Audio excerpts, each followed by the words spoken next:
is now has 75%, is a leader in 75% of those new critical technologies, and the rest are the US, 7 only, right? And the third one, especially in the year 2000s, it was mentioned even during our presentation, China has become a global workshop, global factory. And we saw it, how dependent we are from Chinese medicaments or masks during the COVID pandemics. So, like it or not, we are dependent on China. And for a short time, we need to be engaged with China, because we cannot cut it immediately.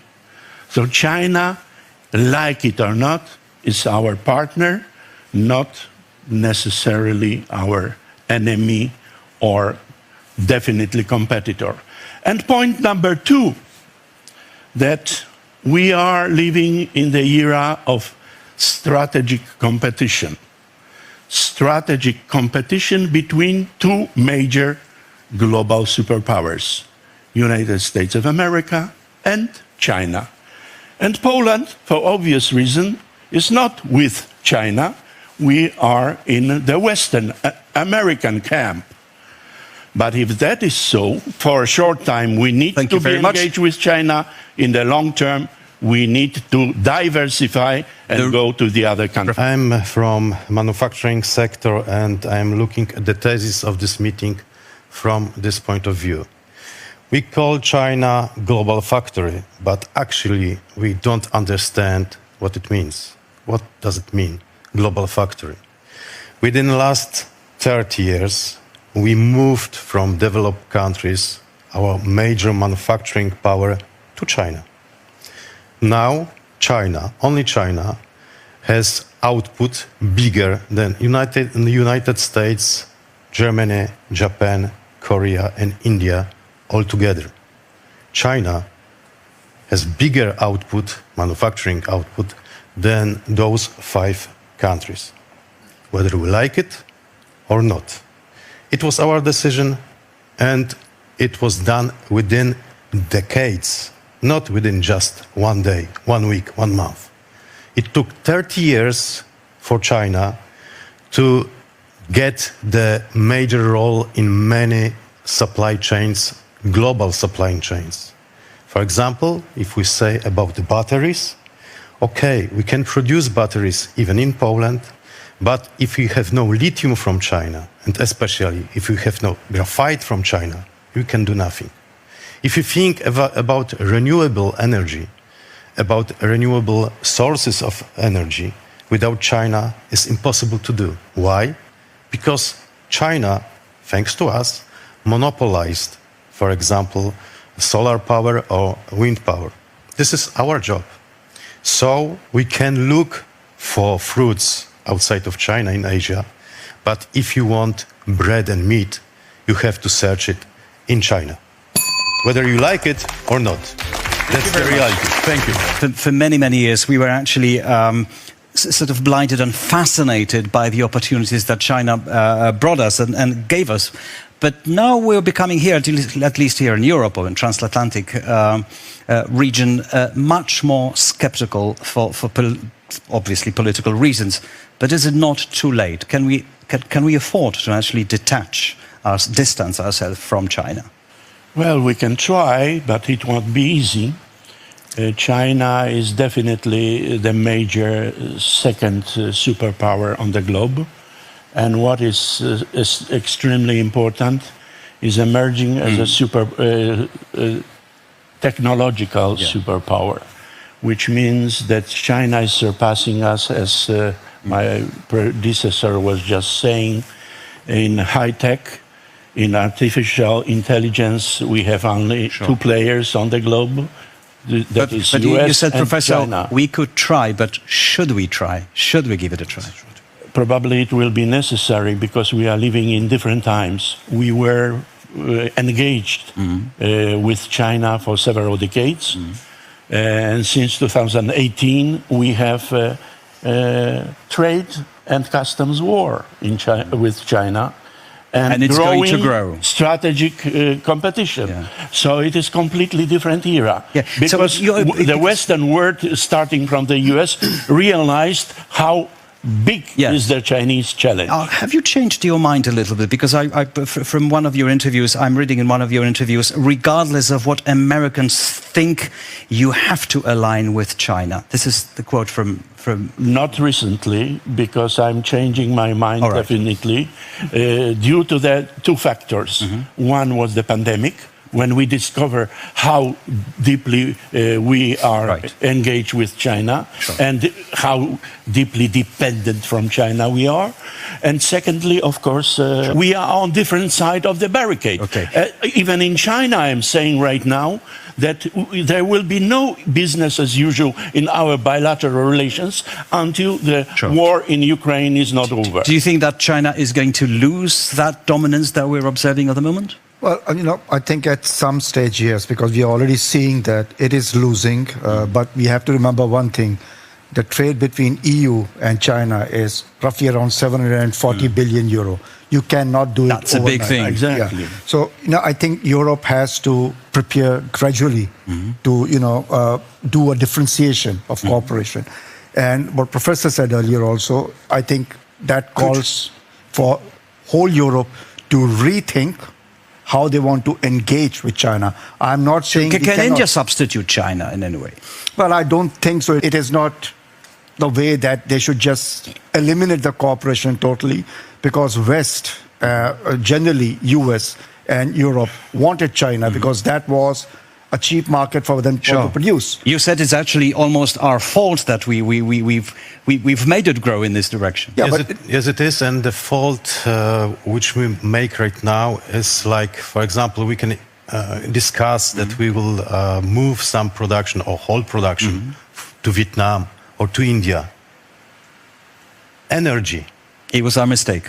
If you want to produce something, you need energy. If China by itself as a manufacturing output is bigger than USA, Germany, Japan, Korea and India all together.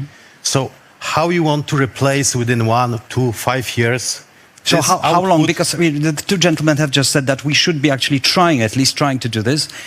What would be the time scale? We were doing 10 years, that 20 for years? 40 years. Yeah. Yes. How long will it take us to make it back? We need at least 40 years. Why? Whatever we have, we are short of one very important thing. It's an issue which I repeat again and again and again. People. Okay. I'm from Gdańsk. There were shipyards. There was whole universum of the whole infrastructure for shipping building, beginning from the schools, university, up to the shipyard.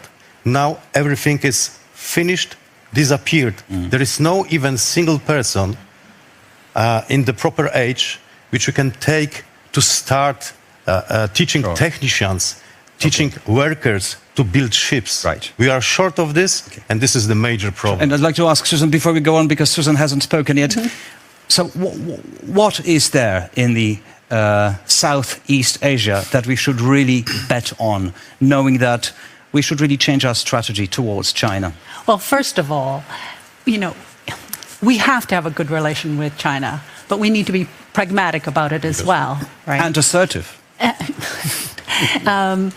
Because the reality is that in new critical technologies, China is now has 75%, is a leader in 75% of those new critical technologies. And the rest are the US, 7 only. Right? That's kind of scary. And what's worse is that they have a monopolistic hold on many of those. So one way or the other, we will be having to deal with them. But there is promise here and there. For example, in the question of AI, Singapore has one of the world's premier... It's number 3. It's number 3 after US. One of the premier AI labs in the world. By the way, it was headed up by a Polish professor, Dr. Arthur Ecker, who's a friend of mine.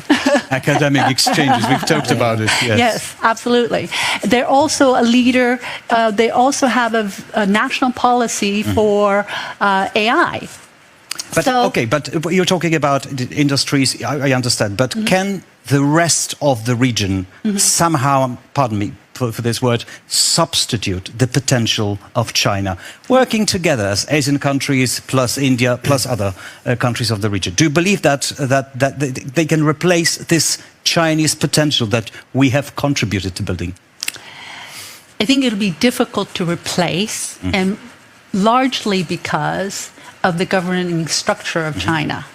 When China decides they want to do something, they can flip at a switch, right? When they decided, made in China 2025, here are the leading technologies and China is going to be number one, the whole country moved, right? Yeah. Everybody was looking for ways to accomplish that. So the rest of Asia has all the individual countries with different policies and different structures. Sure. Right? Professor Guralczyk, and then JJ, I remember you will be surprised, our audience, if you look for the major power in Asia, it is still United States of America. We have think tank, Australian think tank, Lowy Institute, which is producing for more than a decade so-called Asia Power Index. And still, according to this index, if you take US as 100% as a number one, China surpassed 90%. And for instance, India, South Korea, and Japan combined is smaller than China. So we have two major players on the Asian continent right now, which is US and China. First of all, high-tech and space, rare earth, artificial intelligence, new generation of computers, and so on and so forth. JJ.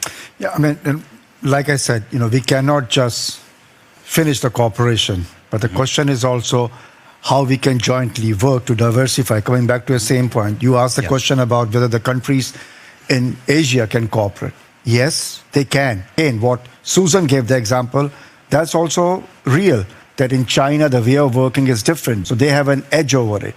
In terms of general international political climate, do you think things are changing and some change is coming in our European relations with Asia, Southeast Asia, the proportions of these? It's already changed. Okay. It's already changed, and it will be, unfortunately, competition, and strategic competition will be growing. In my opinion, what we are short of in Europe is a vision. We have no vision. The world is changing, but the old Europe is not changing at all. Okay. Why shouldn't we move to our industries to India or South Korea or Southeast Asia? And for the opposite side, why should we move to India and South Korea? Even if you wish to escape from China now, you cannot. This is our problem. Our trade volume is 18 to 1. 18 on Chinese side, 1 on our side. So we are deeply engaged, and we can change this tide only slowly, step-by-step policy. Because I wanted to ask, to answer the question, actually we should ask another question and look at the perspective, Chinese perspective on Europe. So what role does Europe play in China policy? We have no common European policy towards China, towards India, towards so-called emerging markets, which is our big problem and big fault. What non-strictly economic benefits would Europe have from cooperation with the Asian countries that are not China? Other not economic profits, Yes. something else. Yes. Right. Instead of talking all the time about the economy, what else do you offer? Values, democracy, and so on and so on. Well, like I said already, the biggest value is democracy, culture, heritage, spirituality, I can name few. Only India. All these countries have history. Let's not forget about it. Well, for sure, with the growing geopolitical change that's happening and the influences that China is trying to engage in, obviously they are exerting their influence all over Southeast Asia. And by having strong relationships with the Southeastern Asian countries and Eastern countries, I mean, look what they're doing in Africa. China is, all over Africa, aligning all the African countries to their side. Right now, it is a race for influence in the world. All right. So the question is, are we so ignorant? Yes, we are. And I know what has changed. And I know also some other countries. I was posted as ambassador to Southeast Asian countries. We do not realize how Asia has changed and that the center of gravity of this planet is moving towards Asia, Indo-Pacific Asia, definitely so. Right. We saw it, by the way, by the data provided by Małgorzata in introduction. India is coming, China is already number 2 in all dimensions, and we have geopolitical competition between 2 major superpowers, not for trade, economy, or business, for high tech. But if I may, just one question to you, because the thesis of Kishore is very clear. Europe is, it's arrogant. It's not only that we lack knowledge, we also have a very wrong approach. We don't want to learn.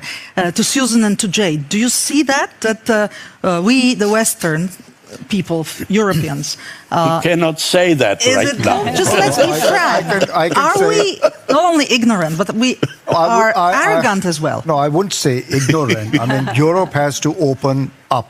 For sure. Good. We can see right now what's happening in Europe. I mean, demographics are coming down. Europe needs to open up because otherwise there'll be no hands to work in Europe. Now, how do we do that? You have to open, first of all, to get the people in, assimilate them, and there has to be a proper program for that. And Europe is not prepared because they're not thinking in those terms at all. For them, still, anybody who is coming from Asia is, a person who is just coming to earn the money here.